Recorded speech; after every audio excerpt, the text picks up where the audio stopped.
Alright gamers, here we go. So, welcome back to the stream. Today, I once again have a few things that I want to do. In the last stream, we went to the stronghold and actually lit the portal, which is a good thing. I'm glad that's done, and I'm glad that we know where the stronghold is now. But at the end of that stream, we found an abandoned village, and I brought a zombie villager pretty close to all the way over here. He's still under the tree that I left him in the previous stream, but there's really not much of a reason for me to go get him up until we have a place to put him. So today is kind of going to be an all about trading kind of day. For the most part, what we're going to end up doing is I'm going to start working on building my villager breeder and my trading hall. And I think I'm going to use this area back here for it. I've kind of decided in my head like how I want to plan out the remaining structures for, you know, just our general base kind of area. So I think down there I'm going to use for like farming and stuff when I eventually move the farming stuff that's up there. And then behind my house is where we're going to have like a lot of our productivity structures, like the villager breeder and the trading hall. I probably won't build a trading hall of any kind today, just because it won't matter until I've got a few villagers. So I think priority number one is getting the resources ready to build the trading hall. And then once I've got it, or not the trading hall, the villager breeder. And then once I've got it to like a satisfactory amount of it built, then I can go get the zombie villager who's sitting over there. I still need to heal him. But it also needs to be night in order for me to do that. So I gotta pick out a more exact spot as to where I want this. Kind of thinking like right here-ish, because that would probably be the easiest to clear out some of these trees. I might bring the ground up one block right here just so it's even, especially because the tunnel is right there, and I really do want to integrate that more into the base. Actually, speaking of, you know, enchanting and trading and all that, my armor is in rough shape. My helmet is now gone, and all of my remaining armor is below half. So when we start making the trading hall bit of it, my number one priority is going to be mending on the chance that I can save this armor. It's kind of unlikely, but I would really prefer to not have to craft a whole nother set of diamond armor. That would make me very upset.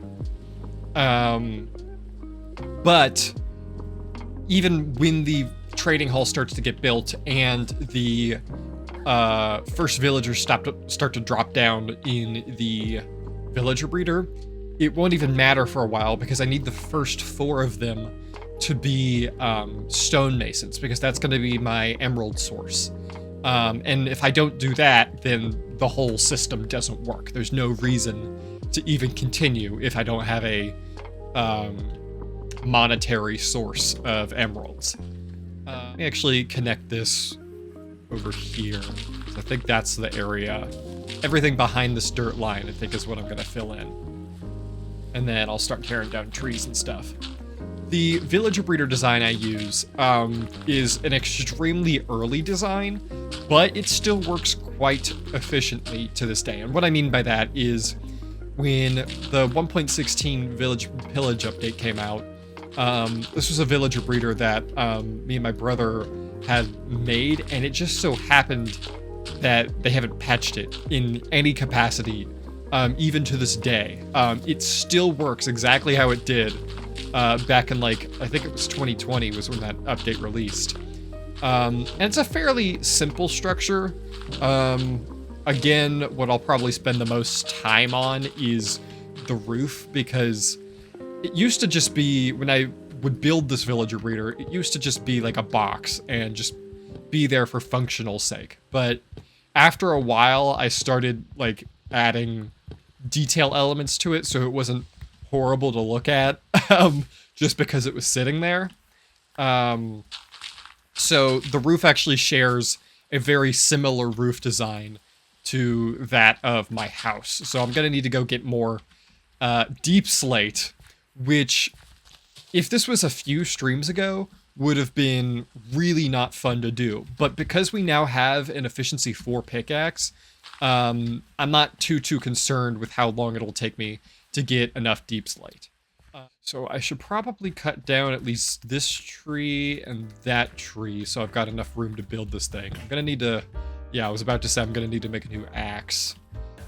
I would go make a diamond axe because I still do have plenty of diamonds, but I'd rather not waste those right now because I truly do not know if this armor is going to be around all that much longer, just given the state of it. So just for the time being, I think I'm just going to go ahead and make an iron axe. Oh no! That's actually kind of inconvenient for structure building. I just realized that if I want to get a bunch of deep slate really quickly, my best bet is, you know, an efficiency pickaxe. But with Silk Touch on there, I can't... It's going to turn into regular deep slate instead of cobbled deep slate. So I would have to mine it with like a normal pickaxe. I might have to divert resources, and I might make a second diamond pickaxe and enchant that one on the chance that I get another really good efficiency 4 pickaxe.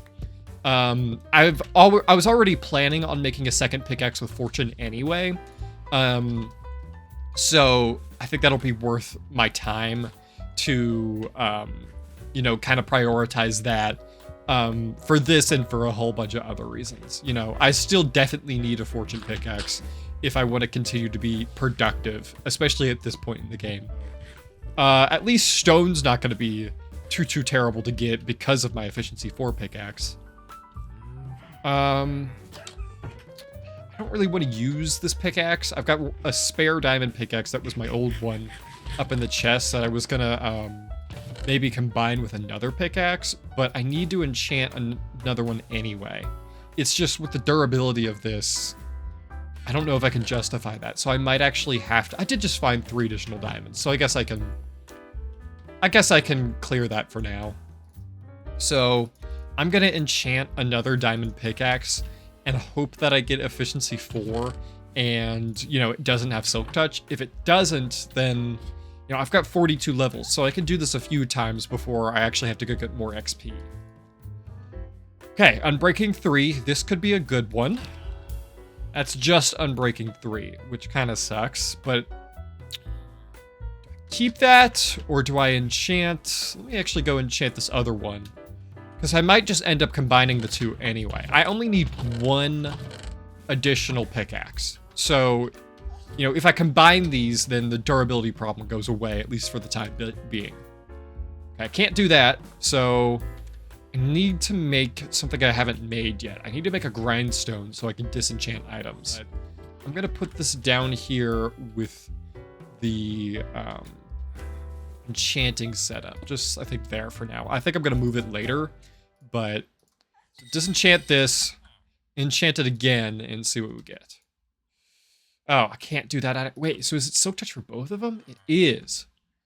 So I have to waste 3 levels in order to... There's efficiency 4. I could, depending on the order in which I combine these, if I get fortune... Silk Touch again? Are you kidding me? Smite? Oh my god, this is giving me absolute dog shit.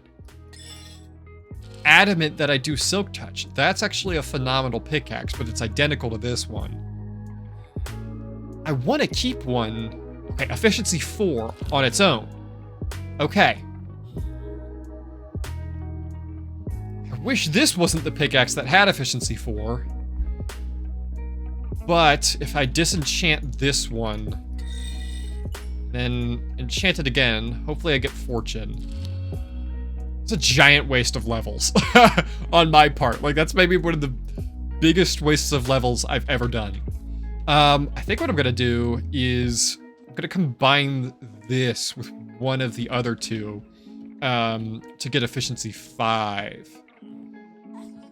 I'm probably gonna use the non-Silk Touch version for Deep Slate a lot more, so I think it would be best if I put efficiency 5 on the regular pickaxe, or the one that's gonna have fortune.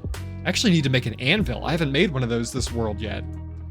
I probably will end up breaking this anvil, because when I make my armor, I don't just, put a few things on it and call it good enough.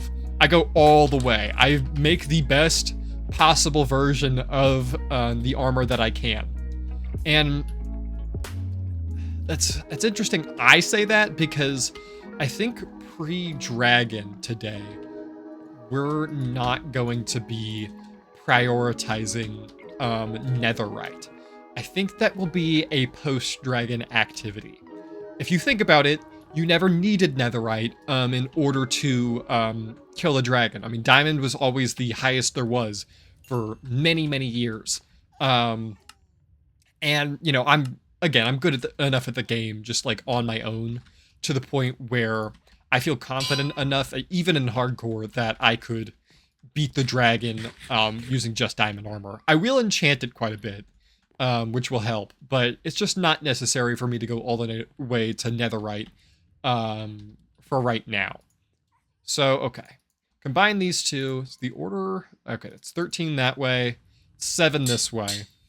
I think I'm going to prioritize stone first, just because it shares the same stone brick trim that the house does.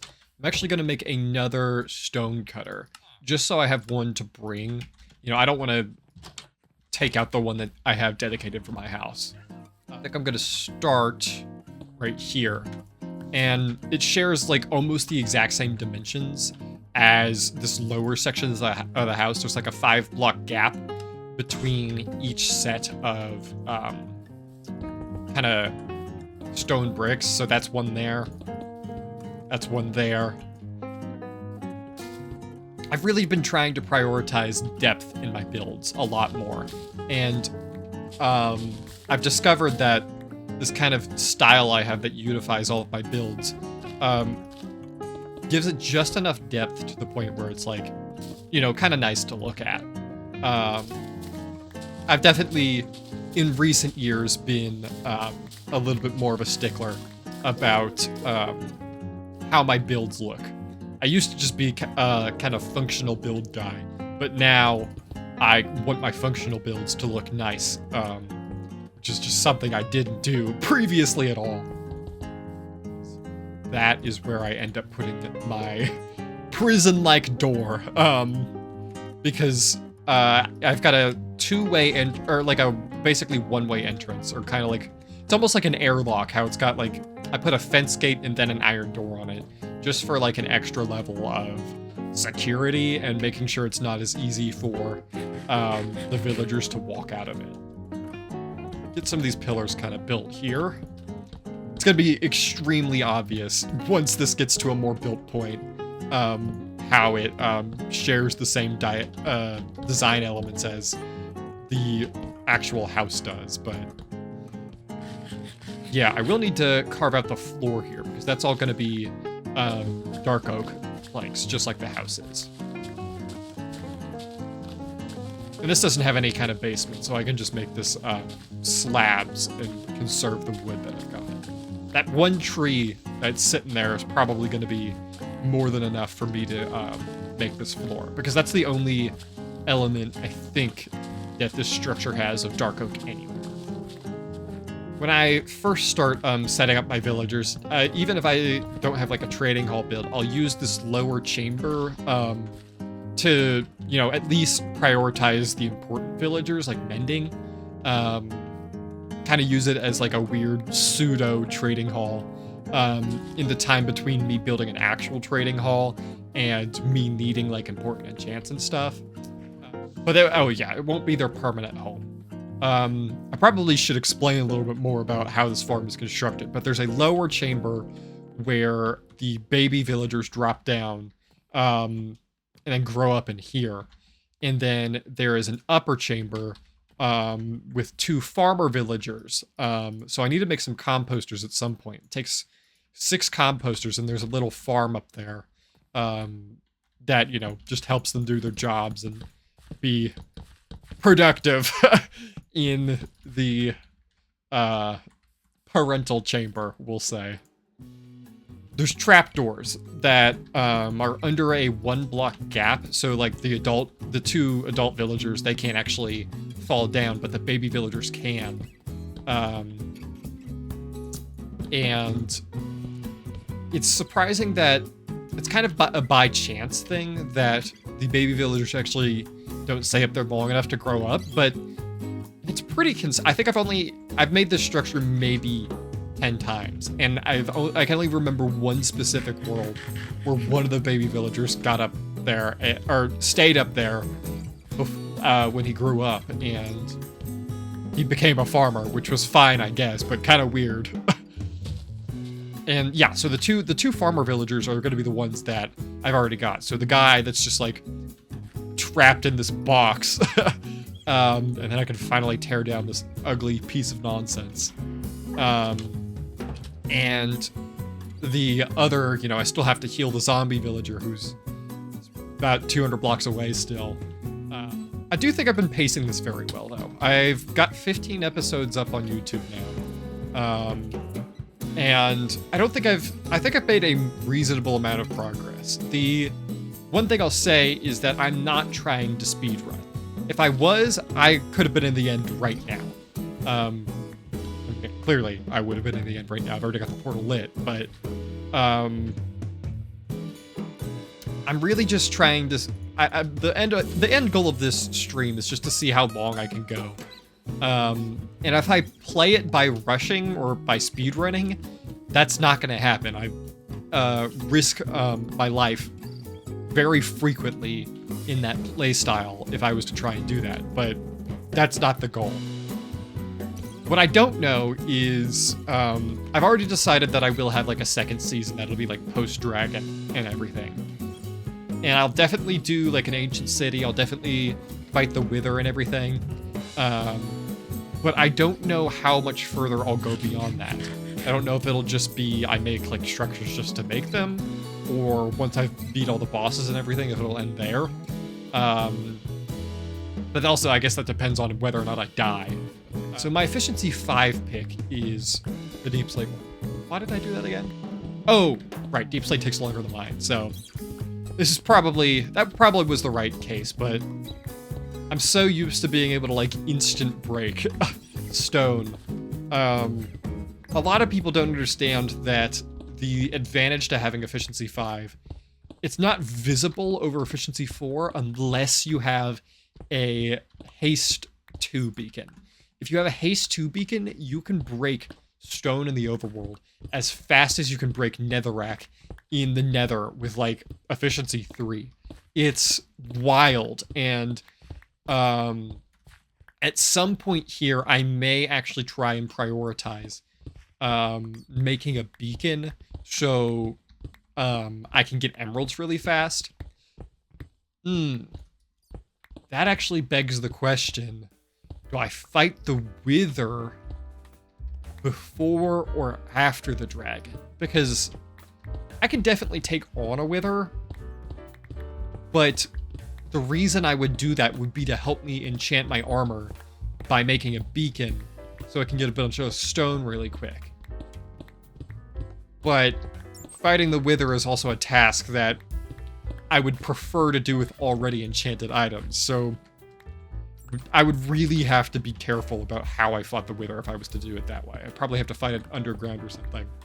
Okay. I'm starting to need to be able to build up with blocks. Let me actually go grab a stack of dirt. I'm not really mining anything right now, so sometimes I think about how I would rather, like, I just can't justify using scaffolding when dirt is like God's perfect scaffolding that, you know, I've been using since like 2012. It's just a huge habit that I couldn't like break, and I don't think I ever will. I've made scaffolding only a few times, but not for the purpose of building. It's a cool block and everything, but it's just not, it doesn't feel like it's really worth my time to craft. I think they take a fair amount of string to make, and you know, I don't really have a very renewable source of string right now. Actually, that's a lie. I know where 2 caves, or actually 4 cave spider spawners are, so. Okay, there's the outline of the roof done. So what I need to do now is I need to go grab a bunch of deep slate and just fill that pattern in all the way on the like area of the house, or not the house, the villager breeder. I think I should prioritize working on the farm level of this structure. So let me actually take a look here and see exactly how that looks on my model.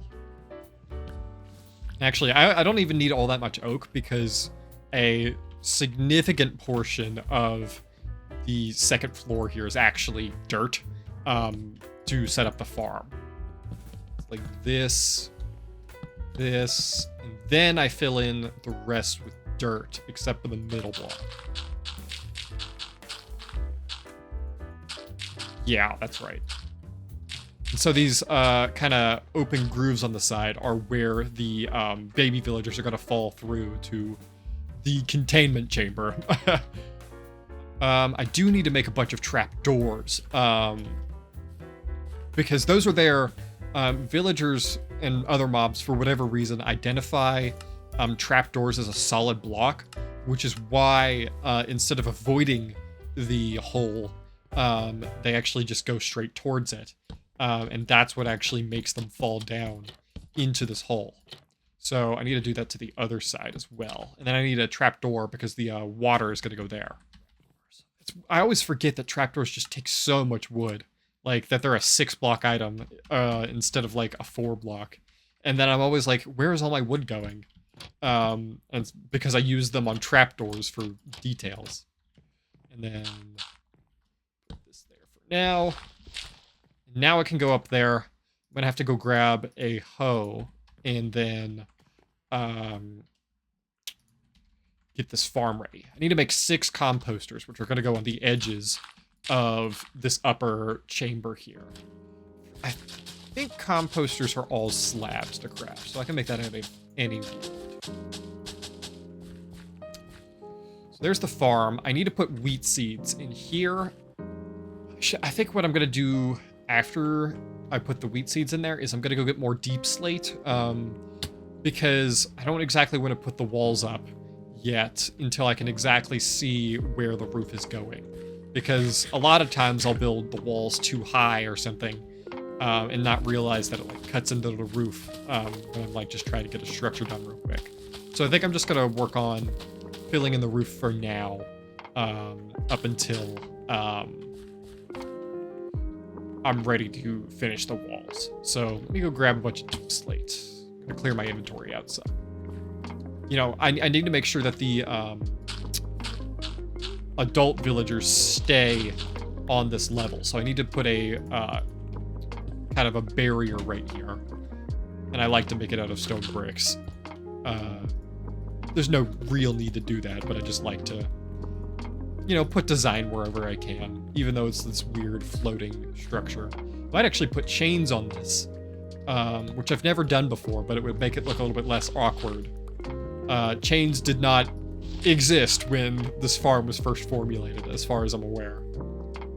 Oh, I have plenty of spruce wood. What the fuck am I doing? I don't know why I thought I had none, but you know what? I was asking, I thought I had a big tree earlier in this stream, and I guess at some point I tore it down because that's definitely what that is. It's still in log form. Huh.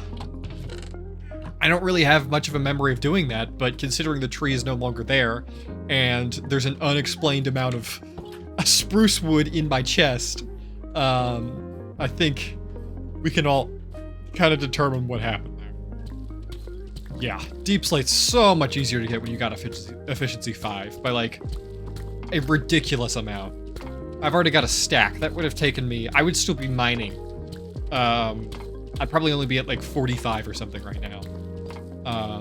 Of only one stack. Okay. Are you kidding me? There's another one? That is ridiculous.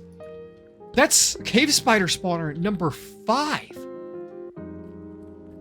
I wasn't expecting, I actually didn't realize that there was more mineshaft back this way.